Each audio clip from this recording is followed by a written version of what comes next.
is how things go. It wasn't just a famine for him. It was a famine over that country. So a lot of times we get into that woe is me type thing, and you go through, and we start looking at how things are so bad for you, and why did this happen to me? And it was not just about you. This is what's going on at this time.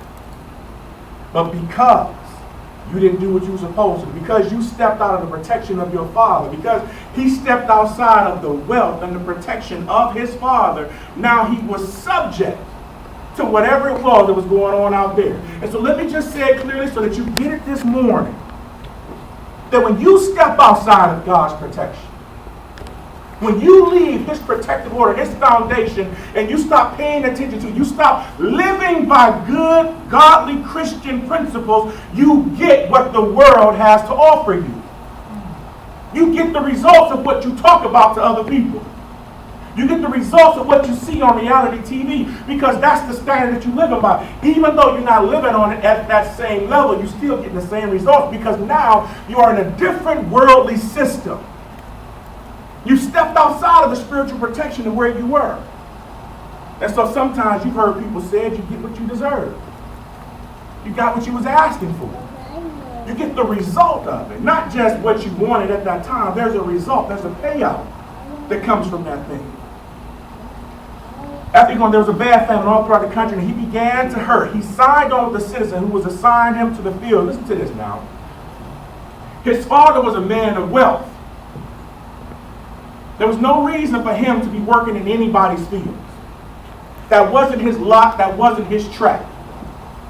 But because not only did he have to go work in the fields, but because of his nature, because of his faith, because of his religion, he was not even supposed to come in contact with pigs.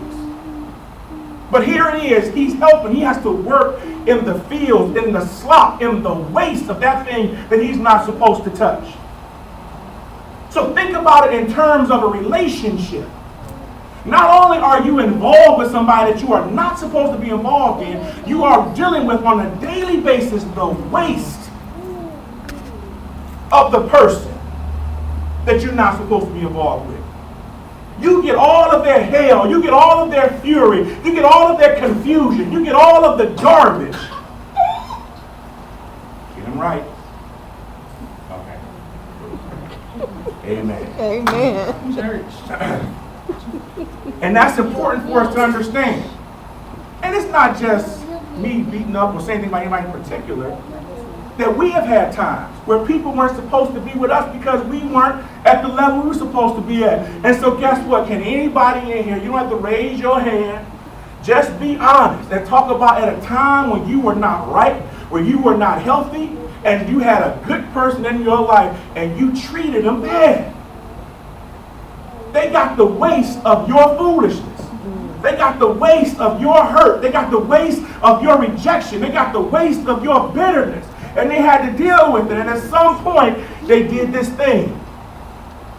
They got their luggage, went down to the front desk, and checked out. You ain't seen them since.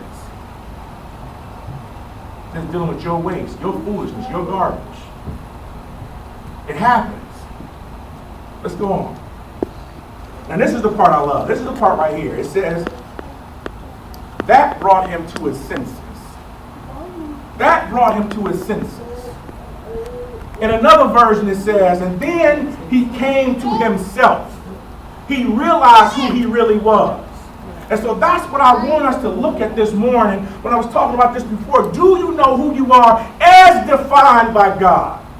Not your own, I want to say it like this, I want to hurt somebody's feelings. Not your own raggedy, messed up, jacked up, self-promoting version of who you think you are.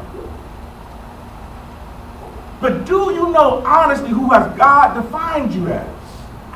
What type of man are you? What type of woman are you? What should you be standing for? What should you be away from? What should you embrace? If you don't know these principles, when you sign on to work in the slop, you're going to stay in the slop. You won't know who you are. You won't really know what's going on. And this is one of those things where I was getting ready to list all the things that God, but sometimes in this thing, it just needs to be some self-discovery. You just need some quiet time of you and a one-on-one with God and just